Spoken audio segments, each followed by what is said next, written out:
σας και πάλι φίλοι μου. Καλώς ήρθατε στο κανάλι, άλλο ένα βίντεο της σειράς Spearfishing Tutorials.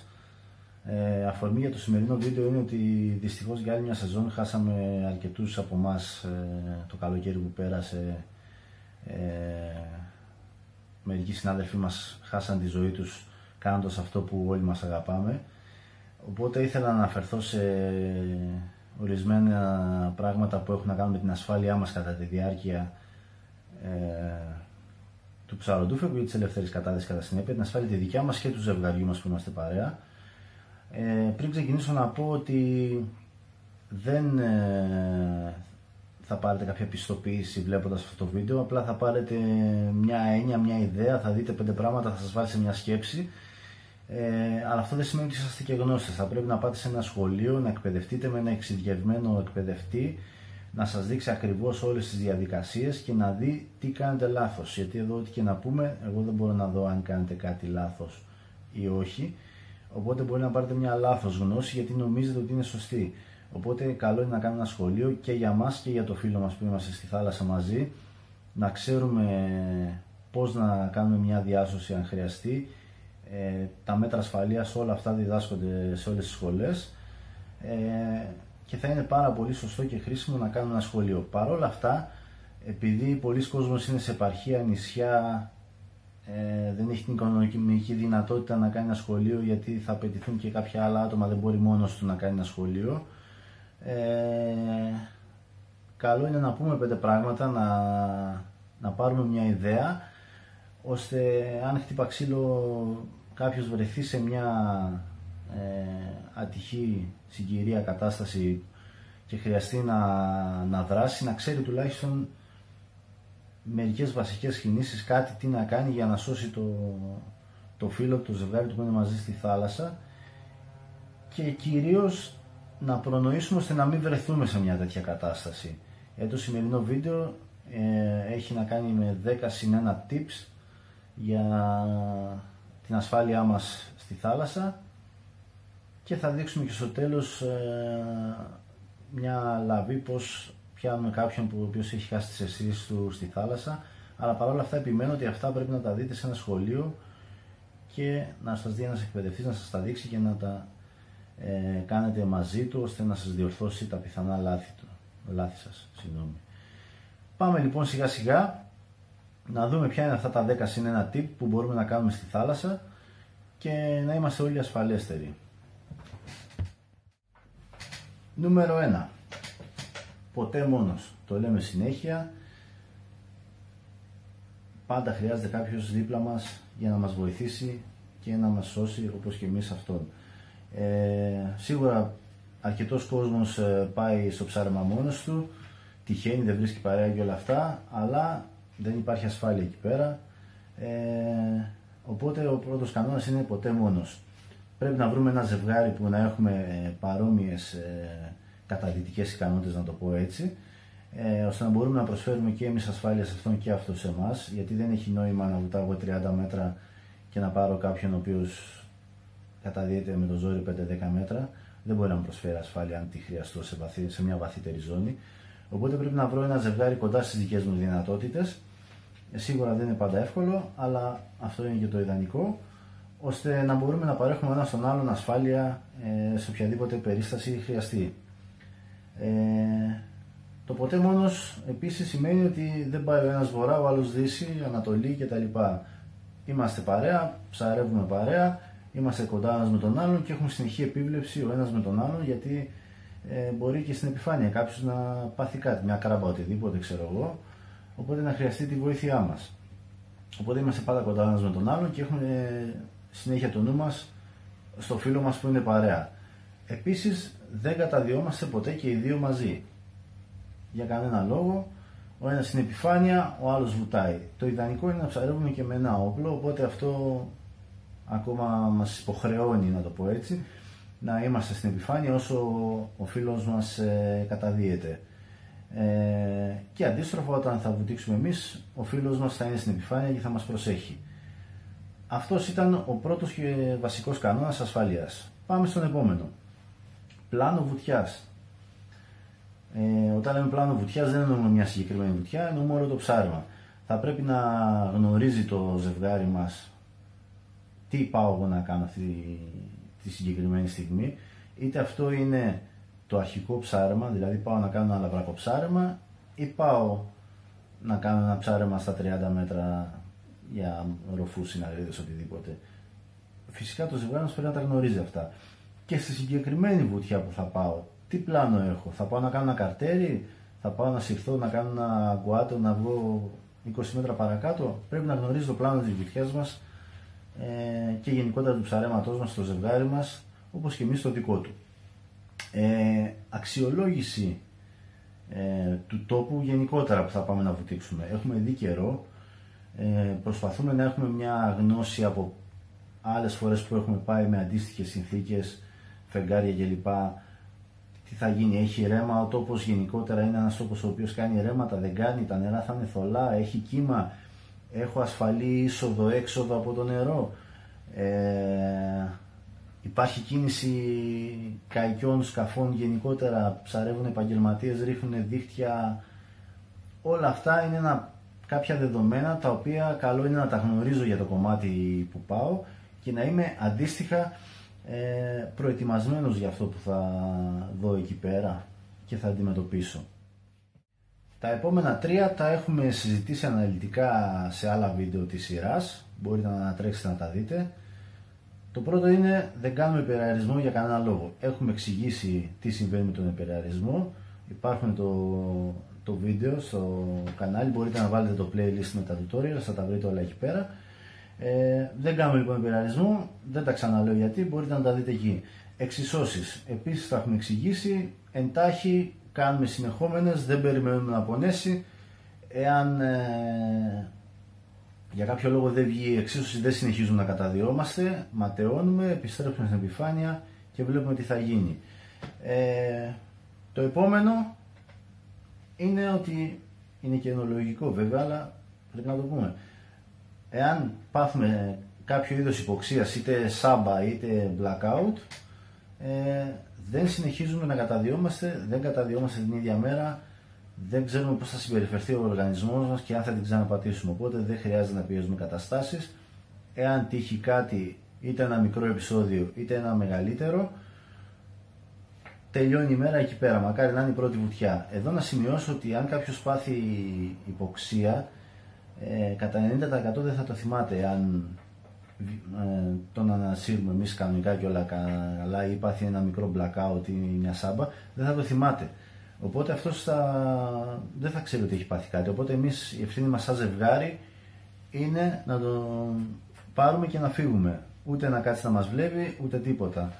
Έπαθε κάποιο είδος υποξίας, σάμπα είτε blackout, τελείωσε η μέρα, ευχαριστούμε πάρα πολύ και αύριο και μεθαύριο, γιατί μεθαύριο θα δούμε πότε μπορούμε να πάμε να βουτήξουμε. Δεν χρειάζεται να συνεχίζουμε να πιέζουμε καταστάσεις.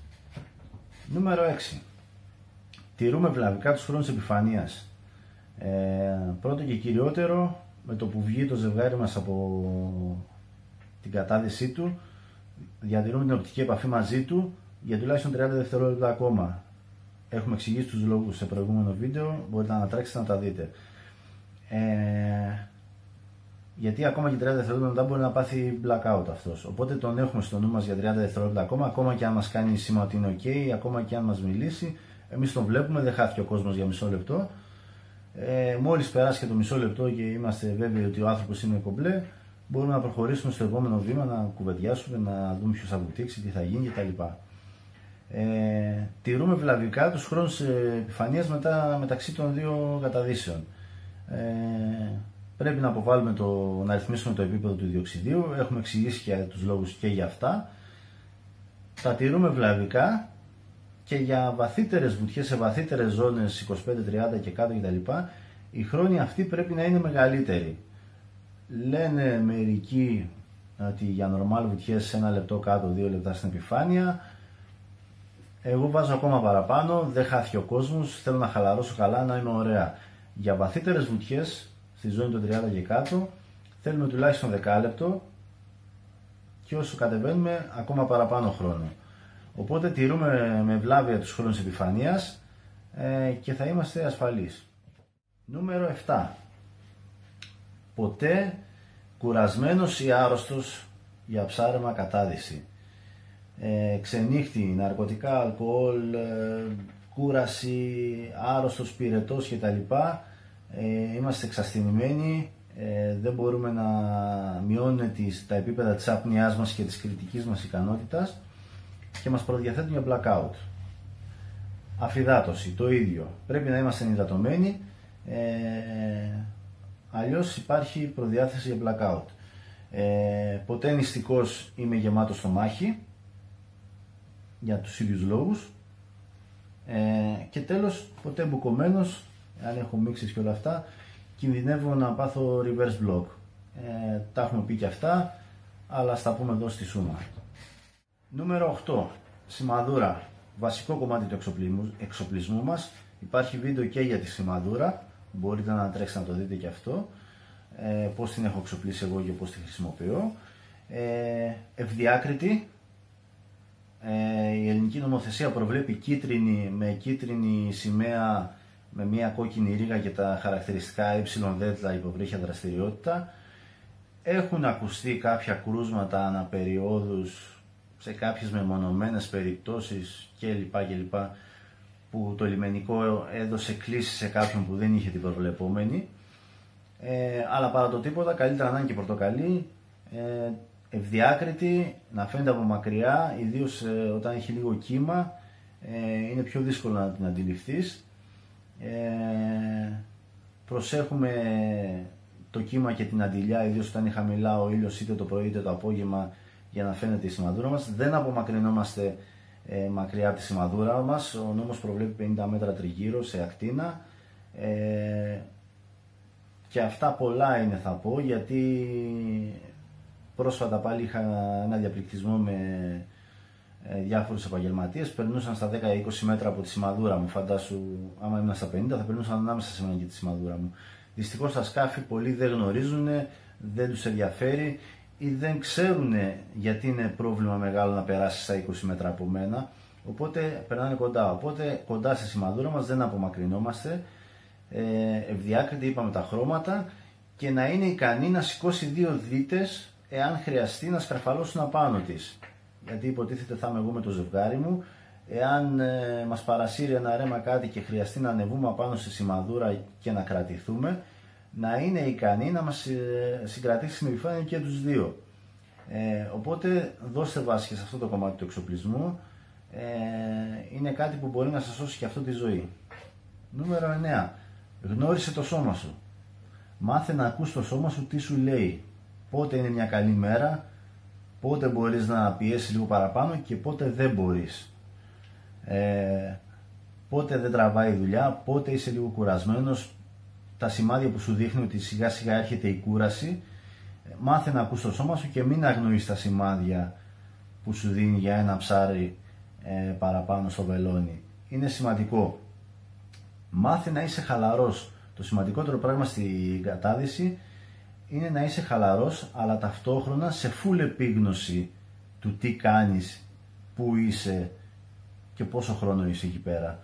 Δηλαδή, ναι, θέλω να είμαι τέρμα χαλαρός για να βουτήξω, αλλά ταυτόχρονα το μυαλό μου πρέπει να είναι εκεί, ότι ξέρεις κάτι, είμαι σε αυτό το βάθος, είναι λίγο ωριακό για μένα, αυτό το ψάρι είναι ωριακή βόλη, ίσως βραχώσει και δεν καταφέρω να το πάρω και με αναγκάσει να ρισκάρω κι άλλο. Οπότε πρέπει να είμαστε σε full επίγνωση, ταυτόχρονα όμως με τη χαλαρότητα στο κορμί μας. Επίσης, κάτι ακόμα, πρέπει να διατηρώ θετικές σκέψεις.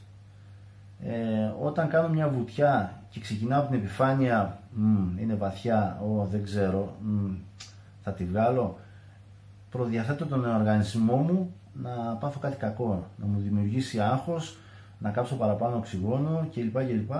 Και εν τέλει να δημιουργήσω πρόβλημα στον εαυτό μου σε μια βουτιά που πιθανόν να μην είχα πρόβλημα. Οπότε διατηρώ θετικές σκέψεις. Δεν λέμε ότι έχω πάει στα άπατα και λέω ναι, το έχω και να φύγω να βουτήξω 60 μέτρα. Προς Θεού, κοντά στο νου και η γνώση. Αλλά σε μια βουτιά που είναι μέσα στις δυνατότητές μας, διατηρώ θετικές σκέψεις. Εγώ, ας πούμε, πολλές φορές κατά τη διάρκεια της ανάδυσης που λέω, ξέρω εγώ, μπορεί να ήμουν λίγο βαθιά, λέω, το γυρίζω αμέσως και λέω όλα καλά, χαλάρωσε για να βγεις. μια χαρά, θετικές σκέψεις, η επιφάνεια είναι κοντά, να ορίστε, μπήκε στη θετική πλευστότητα, ήδη σε τραβάει πάνω η θάλασσα, είσαι καλά, τέτοια πράγματα, ώστε να μην βάλεις έξτρα πίεση στον εαυτό σου και αυτό θα σε οδηγήσει σε κάποια δύσκολη κατάσταση. Νούμερο 10. Όταν κάνεις ασφάλεια, έσω έτοιμος. Τι σημαίνει αυτό? Έχω το νου μου για σκάφη τριγύρω. Κοιτάζω ώστε αν πλησιάζει κάποιο σκάφος να βεβαιωθώ ότι ο καπετάνιος του σκάφους μας έχει δει και θα τηρήσει την απόσταση ασφαλείας ώστε να μην αγχωθεί το ζευγάρι μου το οποίο βρίσκεται σε κατάδυση. Παρακολουθώ τη βουτιά του φίλου μου και είμαι έτοιμος να επέμβω ανά πάσα στιγμή. Γνωρίζω το πλάνο του, ξέρω τι κατέβηκε να κάνει και τι θα κάνει. Πάντα υπάρχει βέβαια η πιθανότητα να τύχει κάτι για να χρειαστεί να αλλάξει το πλάνο ή ένα άλλο ψάρι ή οτιδήποτε. Αλλά εγώ είμαι από πάνω, τον παρακολουθώ, τον βλέπω, ξέρω τι χρόνους κάνει στις βουτιάς κατά τη διάρκεια της κατάδυσής του. Δεν χρειάζεται να είμαι με το ρολόι στο χέρι. Εμπειρικά, βουτιά με τη βουτιά, όταν βουτάμε έναν άνθρωπο, μαθαίνουμε και ξέρουμε ότι αυτός τώρα πρέπει να αρχίσει να βγαίνει. Οπότε ξέρω τους χρόνους του, τον παρακολουθώ και είμαι έτοιμος. Εάν κάποιος κάνει μια ανάδυση από τα 18-20 μέτρα, αυτό που το έχω δει λίγο εμπειρικά εγώ, εάν θέλω να τον προλάβω κάπου εκεί στα 10 μέτρα, πρέπει την ώρα που θα ξεκινήσει αυτός να αναδύεται από τα 18 μέτρα, πρέπει να ξεκινήσω και εγώ να καταδύομαι. Για να το συναντήσω περίπου στη μέση που είναι τα 10 μέτρα. Που σημαίνει ότι όταν κάποιος κάνει μια τραβηγμένη βουτιά και περάσει τους χρόνους που κάνει συνήθως, εάν θέλω να είμαι ασφάλεια σωστή και να το συνοδέψω στην επιφάνεια, την ώρα που θα ξεκολλήσει από το βυθό πρέπει να αρχίσω να βουτάω κι εγώ. Για να συναντηθούμε στη μέση και να το συνοδέψω στα 10 τελευταία κρίσιμα μέτρα. Έχουμε εξηγήσει και σε αυτό το πράγμα σε προηγούμενο βίντεο, μπορείτε να το δείτε και αυτό, είναι όλα μαζί πακέτο. Οπότε στα τελευταία κρίσιμα μέτρα, για να το συναντήσω πρέπει να ξεκινήσω και εγώ την ώρα που θα ξεκινήσει αυτό στην ανάδυσή του. Εάν είναι πιο ρίχα από τα 18-20 μέτρα, πρέπει να ξεκινήσω ακόμα πιο πριν ξεκινήσει αυτό στην ανάδυσή του. Οπότε πρέπει να το έχουμε και αυτό υπόψη μας, ότι θέλουμε και εμείς ένα αλφα χρόνο για να κατεβούμε να το συναντήσουμε, οπότε πρέπει να είμαστε έτοιμοι γι' αυτό. Αυτό τι σημαίνει? Αυτό σημαίνει ταυτόχρονα ότι την ώρα που είμαι εγώ στην επιφάνεια δεν παιδιαρίζω, χαλαρώνω κι εγώ, γιατί πιθανόν να έχω βουτήξει πριν, χαλαρώνω κι εγώ το σώμα μου και το ετοιμάζω για μια βουτιά. Γιατί σκεφτείτε να δείτε το φίλο σας να παθαίνει κάτι και να πρέπει να βουτήξετε, να μην είσαστε ήδη χαλαροί και μόνο που θα δείτε το φίλο σας να λιποθυμάει ή να παθαίνει το οτιδήποτε, θα ανεβάσετε κατευθείαν παλμούς. Οπότε, αν δεν είσαστε ήδη χαλαροί, δεν υπάρχει περίπτωση να βγάλετε μια βουτιά να βοηθήσετε κάποιον. Οπότε, κατά τη διάρκεια που ο άλλος είναι σε κατάδυση και εγώ ετοιμάζω τον εαυτό μου για να είμαι ανα πάσα ώρα και στιγμή έτοιμος να πάρω μια βουτιά που πιθανόν να είναι και απαιτητική, γιατί μπορεί να χρειαστεί να τον ανασύρω από εκεί πέρα. Οπότε να τον κουβαλήσω στην επιφάνεια. Οπότε καταλαβαίνετε ότι πρέπει να είμαι έτοιμος. Εάν έχει χτυπήσει ένα ψάρι και βγει στην επιφάνεια, πολλοί από εμάς τρέχουμε να δευτερώσουμε το ψάρι, να μην μας φύγει κτλ. Και δεν κοιτάμε καν τον άνθρωπο που έχει βγει από μια ζορισμένη πιθανόν βουτιά. Και εδώ ερχόμαστε σε αυτό που λέγαμε πριν. Πρώτα βεβαιωνόμαστε ότι είναι εντάξει ο φίλος μας και μετά πάμε να ασφαλίσουμε το ψάρι. Κανένα ψάρι δεν αξίζει ούτε τη ζωή τη δικιά μας, ούτε του φίλου μας, ούτε κανενός. Οπότε βεβαιωνόμαστε ότι ο φίλος μας βγήκε, είναι σωστά όπως πρέπει, έχουν περάσει τα 30 δευτερόλεπτα, έχει τις αισθήσεις του και μετά πάμε να ασφαλίσουμε το ψάρι. Και τέλος, συν ένα, σωστή τεχνική βουτιάς, που εδώ μέσα περιλαμβάνει αρκετά κομμάτια. Και αυτό, όπως και όλα τα υπόλοιπα, θα τα διδαχτείτε σε ένα σχολείο. Τι σημαίνει σωστή τεχνική βουτιάς? Έχω ρυθμίσει σωστά την πλευσότητά μου για το βάθος στο οποίο θα βουτάω. Έχουμε κάνει βίντεο και γι' αυτό. Επίσης, αν ανατρέξετε στο playlist με τα tutorials, θα το δείτε και αυτό εκεί μέσα. Έχω ρυθμίσει λοιπόν σωστά τα βάρη μου. Δεν με ζορίζουν ούτε για να καταδυθώ, ούτε για να αναδυθώ, το σημαντικότερο. Ξεκινώντας την κατάδυσή μου, βγάζω τον αναπνευστήρα από το στόμα μου. Και αυτό γιατί θα γεμίσει νερό. Βγαίνοντας μετά θα πρέπει να φυσήξω αυτό το νερό να φύγει από τον αναπνευστήρα για να πάρω μια ανάσα. Κάτι το οποίο μου προσθέτει ακόμα 20-30 πόντους, πόσο είναι ο σωλήνας, 40 ο αναπνευστήρας. ώστε να κυκλοφορήσει ο αέρας ακόμα για 40 πόντους για να καταλήξει στους πνεύμονές μου. Ενώ από το στόμα κατευθείαν μπαίνει στους πνεύμονες. Δεν χρειάζομαι άλλους 40 πόντους σωλήνα να οδηγήσουν το οξυγόνο μέσα και να χρειαστεί να τους τον αδειάσω και από το νερό. Οπότε με την κατάδυση κατευθείαν το βγάζω από το σώμα μου. Και συν ότι εάν χτύπα ξύλο λιποθυμίσω, οι μυς του σώματος σφίγγουν με αποτέλεσμα να μην μπορούν να δαγκώνω τον αναπνευστήρα, με αποτέλεσμα αυτός που θα μου προσφέρει τις πρώτες βοήθειες να μην μπορεί να τον βγάλει από το στόμα μου, ώστε αν χρειαστεί να μου παρέχει το φιλί της ζωής που λένε. Δεν κοιτάω ποτέ πάνω κάτω μάλλον όταν καταδύομαι και πάνω όταν αναδύομαι. Σφίγγουν οι μυς, δυσκολεύουν οι εξισώσεις κλπ. Τα έχουμε εξηγήσει και αυτά στα βίντεο που αναφέρθηκα πριν. Επίσης στα τελευταία μέτρα, όσο και να ζοριζόμαστε, δεν αυξάνουμε το ρυθμό που πεδιλάμε ώστε να βγούμε όσο και να ζοριζόμαστε. Πρέπει να κάνουμε το αντίθετο από αυτό, να χαλαρώσουμε, να ηρεμήσουμε και να ρίξουμε και το ρυθμό μας και τους παλμούς μας. Εάν έχουμε ρυθμίσει σωστά όπως πρέπει την πλευσότητά μας, θα έχουμε βγει ήδη στη θετική πλευσότητα, οπότε θα είναι πιο εύκολη η ανάδυσή μας και ουσιαστικά στα τελευταία μέτρα δεν χρειάζεται καν να κάνω πεδιλιές. Οπότε δεν αυξάνουμε το ρυθμό στα τελευταία μέτρα, γιατί αυτό θα οδηγήσει ώστε να ανέβουν οι χτύποι της καρδιάς, να κάψω παραπάνω οξυγόνο που ήδη βρίσκεται σε έλλειψη στον οργανισμό μου. Αυτό λοιπόν ήταν και το τελευταίο, το συν ένα tip για την ασφάλεια. Θα δείξουμε λίγο τώρα πώς θα πιάσουμε έναν ο οποίος έχει χάσει τις αισθήσεις του. Από εδώ το υποψήφιο θύμα, ο Όλη. Θα δείξουμε ένα βίντεο που τράβηξα με το φίλο μου το Σπύρο που έκανε το πνιγμένο για λίγο. Αλλά πριν πάμε εκεί, να πούμε δύο πράγματα. Ο λαός λέει ότι ο πνιγμένος από τα μαλλιά πιάνεται. Εμείς φοράμε κουκούλα, δεν μπορεί να σε πιάσει από τα μαλλιά. Τέλος πάντων, η ουσία είναι ότι στο ζόρι πάνω θα τον πιάσουμε όπως να είναι. Απλά τι γίνεται, όταν κάποιος πάθει ένα blackout και λιποθυμήσει, το πρώτο πράγμα που κάνει, και είναι μια σαφέστατη ένδειξη, είναι ότι ανοίγει το στόμα και φεύγει ο αέρας που έχει μέσα του ήδη. Οπότε θα δούμε μια μεγάλη μπουρμπουλήθρα με αέρα. Αυτό θα τον κάνει αυτόματα να χάσει την πλευσότητά του και να αρχίσει να βυθίζεται.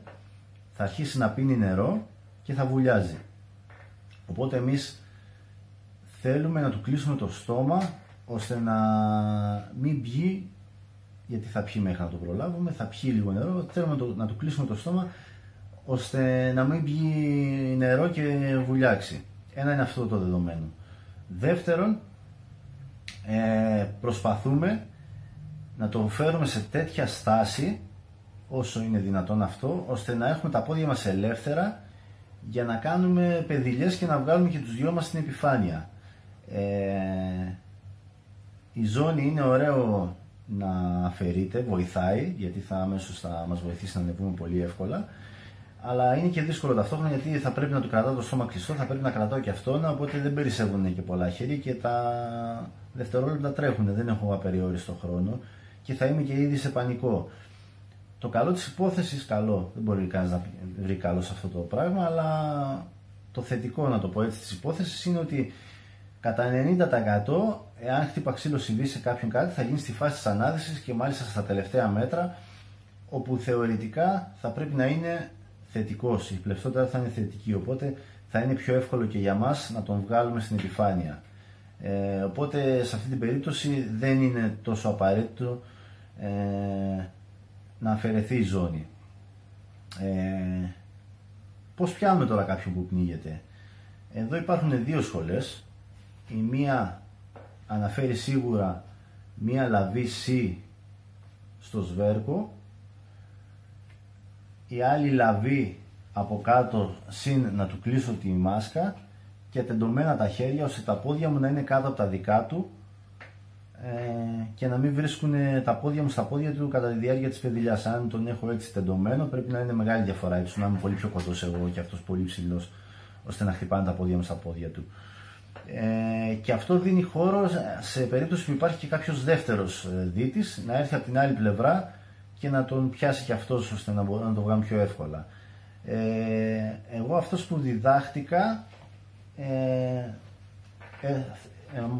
στη σχολή ήταν να φέρω το σώμα μου κάθετα στο δικό του, να περάσω το χέρι μου κάτω από τη μασχάλη του και με αυτόν τον τρόπο να του κλείσω το στόμα και τη μύτη ταυτόχρονα και την πίσω πλευρά σχηματίζω το C που λέμε στο σβέρκο του και έτσι με το χέρι μου κάτω από το δικό του, θα το δούμε και στο βίντεο με το Σπύρο καλύτερα γιατί εδώ όλοι έχει φτερά, να τον βγάλω στην επιφάνεια. Αφού λοιπόν τον βγάλω στην επιφάνεια, σε αυτή τη φάση όπως είμαστε έτσι, το σώμα μου είναι κάθετα στο δικό του, οπότε τα πόδια μου έχουν το περιθώριο να κουνιούνται χωρίς να βρίσκω πάνω, οπότε μπορώ να τον βγάλω. Και εφόσον λοιπόν το βγάλω στην επιφάνεια, θα τον γυρίσω ανάσκελα, θα κρατάω το σβέρκο του με το χέρι μου και θα του αφαιρέσω τη μάσκα. Στις παλιότερες εποχές που δεν υπήρχε πολύ γνώση, έπεφτε πολύ ξύλο, φάπα στον άλλο για να ξυπνήσει. Αυτά δεν χρειάζονται πλέον. Είπαμε ότι κάτω από τα μάτια έχουμε αισθητήρες, τα έχουμε αναλύσει και αυτά στα βίντεο, που καταλαβαίνουν πότε είμαστε στον αέρα, οπότε με ένα απλό φύσιμα στο πρόσωπο και φωνάζοντας το όνομά του, φωνάζοντας το με το όνομα τον άνθρωπο, λογικά θα ξυπνήσει. Εάν χρειαστεί να πάμε παρακάτω για να παρέχουμε πρώτες βοήθειες, καρδιαναπνευστικές πιέσεις κτλ. Αυτά είναι πολύ δύσκολο να γίνουν στη θάλασσα μέσα και είναι και πολύ εξειδικευμένη γνώση και δεν θέλω να πάω σε αυτό το μονοπάτι. Ήθελα να μείνουμε λίγο εδώ, πώς να πιάσουμε έναν άνθρωπο που βρίσκεται σε ανάγκη, εάν χρειαστεί, ώστε και εμείς να μην πνιγούμε που πάμε να προσφέρουμε βοήθεια και ο άνθρωπος που βρίσκεται σε κίνδυνο να καταφέρει να σωθεί. Και πάλι, ακόμα μια φορά θα πω ότι αυτά να πάτε σε ένα σχολείο να τα δείτε, έστω ένα σεμινάριο, αν βρείτε κάποιον εκπαιδευτή που έχει έρθει είτε διακοπές στο μέρος σας είτε οτιδήποτε, να σας τα δείξει από κοντά και πώς αφαιρούνται οι ζώνες και πώς πιάνουν σωστά τον άνθρωπο, να το κάνετε.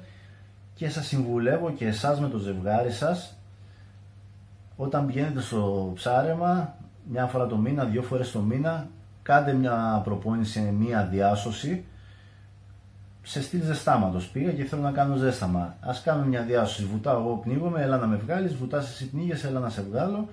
Να το κάνετε 2-3 φορές, γιατί εάν χτύπα ξύλο συμβεί έτσι, όσο καλά και να το έχεις δει, να το έχεις μάθει από οποιονδήποτε δάσκαλο, εάν σε πιάσει λίγο στον πανικό, δεν θα θυμάσαι τίποτα τι να κάνεις. Ενώ αν το έχεις κάνει 2-3-5 φορές, και ιδίως με το συγκεκριμένο άνθρωπο που πας στη θάλασσα και ξέρεις το σωματότυπό του, πώς να τον πιάσεις, ένα πιο ογκώδη, ένα πιο αδύνατο, οτιδήποτε, αμέσως αυτό θα γίνει πιο εύκολα. Θα σε βοηθήσει να ανταποκριθείς πιο εύκολα σε μια επικίνδυνη κατάσταση. Οπότε σας καλώ πρώτον να πάτε σε ένα σχολείο να τα δείτε και δεύτερον να τα προπονήσετε με τον άνθρωπο που πάτε στη θάλασσα. Μια φορά το μήνα, 2 φορές το μήνα, σε μια βουτιά που πάτε, κάντε μια δοκιμαστική, έτσι αυτό, και μιλήστε και μεταξύ σας. Πώς ένιωσες εσύ που σε έπιασα, σε κρατούσα, σε είχα, ένιωθες ότι θα σε βγάλω, με βοήθησες, κολύμπησες ή κατάφερα να σε βγάλω μόνος μου. Αυτά είναι λίγο πολύ, ελπίζω να τα βρήκατε χρήσιμα,